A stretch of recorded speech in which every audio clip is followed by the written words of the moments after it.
Viral kabar Ratu Sofia mensomasi ibu kandungnya sendiri langsung memicu perhatian publik luas.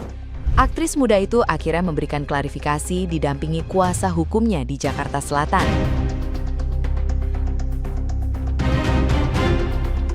Ratu menegaskan dirinya tidak pernah melayangkan somasi kepada kedua orang tuanya. Kesalahpahaman muncul akibat persoalan profesional dengan production house khas kreatif yang kemudian melebar ke ranah keluarga dan memancing opini liar publik di media sosial.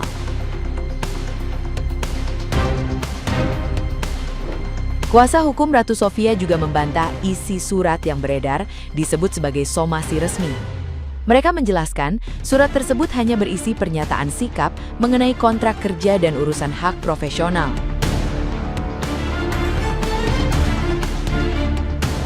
Pihak Ratu menilai opini yang berkembang telah merugikan reputasi sang aktris di tengah masyarakat. Polemik ini semakin viral karena isu hubungan keluarga artis selalu cepat menyebar dan memancing perdebatan publik.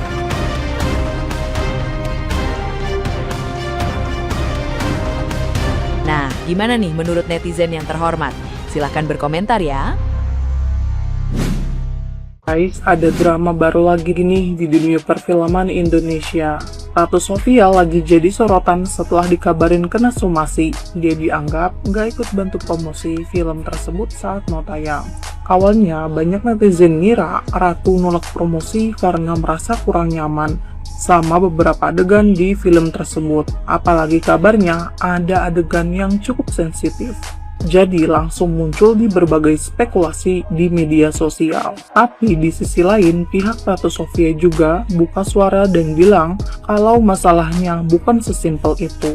Ada hak dan kewajiban kerja yang belum dipenuhi. Akhirnya muncul konflik antara kedua pihak.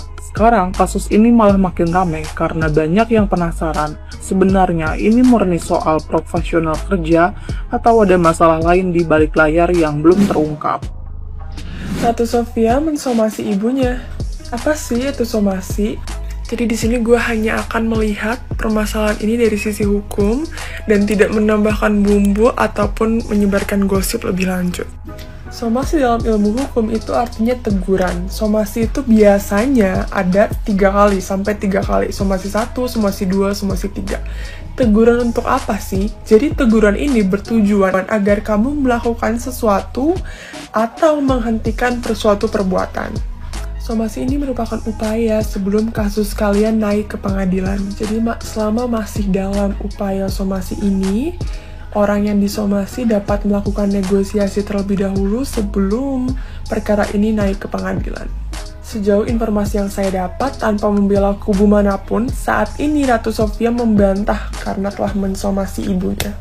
Tapi ini membenarkan bahwa Ratu Sofia telah disomasi dari PH Film yang dibintanginnya karena PH Film ini menuntut Ratu Sofia untuk mempromosikan film tersebut sesuai dengan kesepakatan awal.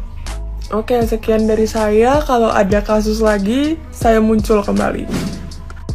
Aktris Ratu Sofia disomasi PH karena kabarnya menolak ikut promosi film horor terbarunya sendiri. Film yang dimaksud berjudul Dosa, Penebusan dan Pengampunan. Menurut pihak rumah produksi Has Pictures, Ratu Sofia dianggap mangkir dari kegiatan promosi film tersebut. Tapi di sisi lain, alasan Ratu cukup bikin publik debat panjang. Karena menurut kabar yang beredar ya, Ratu merasa tidak nyaman dengan salah satu adegan dewasa di film itu. Katanya saat proses syuting berlangsung, dia berharap ada body double atau pemeran pengganti untuk adegan tersebut, tapi dengar-dengar nggak disediakan di body double-nya, sehingga membuatnya merasa kurang nyaman setelah film selesai diproduksi. Sementara itu, produser filmnya membenarkan kalau memang ada adegan dewasa di dalam film tersebut, tapi menurutnya adegan itu dibuat demi kebutuhan cerita dan konteks profesional, bukan sekedar eksploitasi vulgar. Masalahnya sekarang bukan cuma soal adegan film, tapi juga soal profesionalitas kerja. Pihak rumah rumah produksi mengaku sudah mencoba bertemu dan berdiskusi dengan kuasa hukum Ratu Sofia, tapi belum menemukan kesepakatan. Bahkan produsernya juga mengingatkan kalau konflik seperti ini bisa terdampak pada karir seseorang di industri hiburan. Kalau menurut Gandhi, sebagai aktor yang juga aktif bekerja di balik layar, yang pertama, dari awal kan udah ada di skrip, ngapain diambil kerjaannya? Sebelum tanda tangan kontrak, seharusnya sudah ada riders, misalkan saat adegan dewasa wajib ada stunt double atau PH-nya denda. Yang kedua, setelah udah ambil jobnya dan udah terima bayaran ratusan juta, lalu tidak mempromosikan filmnya, menurut gue itu nggak baik sih. Kalau itu terjadi di gue sekarang, mungkin udah gue viralin sih ke satu industri, karena promosi film itu adalah bagian dan kewajiban dari seluruh aktor di film manapun. Aktor zaman sekarang bukan dibayar untuk acting doang, tapi dibayar untuk mempromosikan produk film yang dibintangi juga. Aktor sekelas Meryl Streep aja keliling dunia untuk promo The Devil Wears Prada 2. Atau Vino Bastian, itu A-lister di Indonesia yang rajin banget promoin filmnya dia. Dan seringkali tanpa disuruh. Makanya karir dia panjang banget ya sampai sekarang. Cornelio Sani sebagai kekasihnya kan sutradara dan produser film juga. Seharusnya they should know better sih.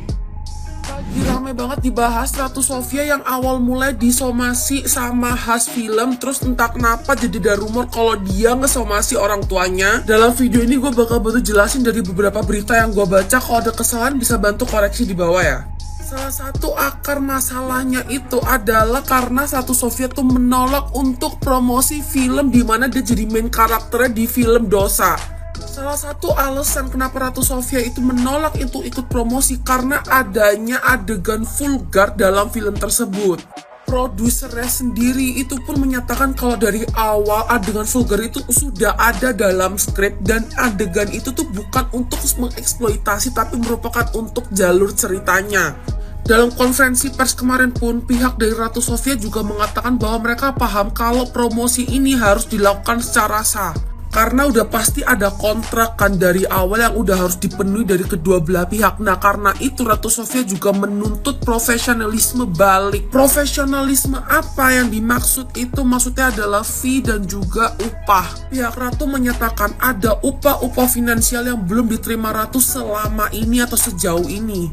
Terus di konferensi pers yang lain, Ibunda Ratu sendiri bilang kalau upah-upah dan fee tersebut tuh masuk ke rekening Papa Ratu. Kenapa fee dan upah-upah ini tuh masuk ke rekeningnya Papa si Ratu? Karena dari awal katanya yang ngurus itu pakai data Papa si Ratu. Jadi ayah si Ratu ini adalah orang yang menandatangani semua dokumen-dokumen penting dari awal si Ratu ini kerjasama sama Has Picture. Maka dari itu uang-uang dan semua fee itu masuk ke rekening Papa si Ratu. Seperti yang kalian tahu juga hubungan Ratu dan kedua orang tuanya tuh cukup renggang. Jadi dalam konferensi pers tersebut ibunya juga bilang, udah 2 tahun nak kamu gak pulang, kamu tinggal tulang belulang pun kamu tetap anakku, jaga sholat nak, mama doain semoga kamu bisa kembali tanpa ada kurang apapun. Dan juga sempat beredar beberapa rumor kalau misal Ratu Sofia itu mengesomasi kedua orang tuanya perihal hal ini dan itu udah dinyatakan salah. Hal ini juga udah ditegaskan oleh Ratu Sofia dengan pernyataan dia tidak ada somasi, saya tidak pernah mensomasi ibu dan bapak saya. Surat yang dikirim ke kedua orang tuanya itu adalah surat pernyataan dan penegasan saja, bukan surat somasi, jadi jangan sampai salah lagi ya guys. Sejauh ini reaksi netizen pun masih terbelah jadi pro dan kontra terhadap berita tersebut. Gak sedikit juga netizen yang ngira ini tuh salah satu marketing dari film Dosa. Sekian informasi yang gue dapat, kalau misal ada kesalahan atau ada tambahan bisa bantu komen di bawah ya. Mamahnya disomasi. Sedih sih ya jadi orang tua disomasi anak. Apalagi orang tua ngasih tahu benar gitu, misalnya namanya nggak usah misal-misalan lah. Intinya kalau orang tua itu, apalagi ibu nih ya, coba walaupun apapun itu namanya orang tua, selalu doa yang terbaik buat anak. Apalagi ini anak cewek puber gitu. Anak perempuan itu susah banget dikasih tahu, itu umur 16 lah. Menginjak puber dia susah banget dikasih tahu. Aduh, orang tua aja dilalap gitu, dihajar orang tua nih. Pubertas itulah ya kan. Susah banget ngasih tahu anak puber. Sumpah. Umur 16-an itu sampai umur 20 baru dia ajak. Umur 20 ke sini ajak gitu. Maksud gue gini, kalau kamu perempuan nih, anak-anak zaman sekarang kan udah luar biasa banget ya kan. Sebelum kamu mengambil keputusan, apalagi keputusan itu merugikan kedua belah pihak ya harusnya dipikirin dulu gitu. Maksud gue gini, emosinya kita jangan pernah kita ambil tindakan saat kita di ujung high tension. Kita emosi banget, kita ambil tindakan. Apalagi ada yang provokatorin, contohnya orang terdekat saat itu. Orang terdekat saat itu siapa? Pacarnya.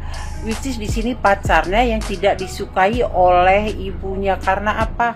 Dalam hal perbedaan usia. Seorang lelaki yang baik, misalnya seorang pacar ya, seorang pacar yang baik, walaupun usia matang malah lebih oke, karena dia bisa menuntun perempuan yang ABG menjadi lurus lagi. Contohnya, kalau lelaki itu baik, ini anak ngelawan banget sama orang tua, dia pasti akan sadarkan ini perempuan. Ya kan, perempuan pacarnya ini malah semakin dijauhin dari ibunya, masih lelaki tua ini.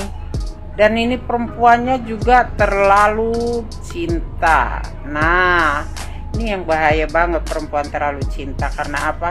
Lu kemakan cinta, lu bisa cinta itu kalau lu nggak bisa memposisikan di mana letaknya, lu bisa keembat sendiri. Apa ya gue bilang, lu bisa kemakan cinta itu sendiri.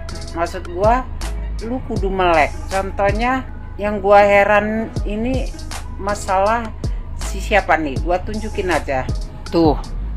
Buat cowoknya ini oke juga ya, memisahkan perempuan anak dari ibu.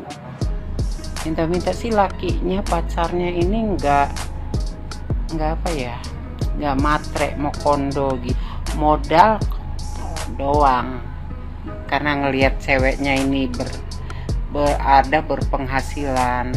Semoga ini perempuan pikirannya kembali jernih. Bener kata ibunya, sholatlah, jangan tinggalkan sholat, biar pikirannya itu menjadi lurus, miris. Dan untuk cowoknya, menurut gua lu bukan laki bener. Kalau lu laki bener, lu nasihatin itu pacar lu laki yang gua rasa emang mau kondo sih, ya kan?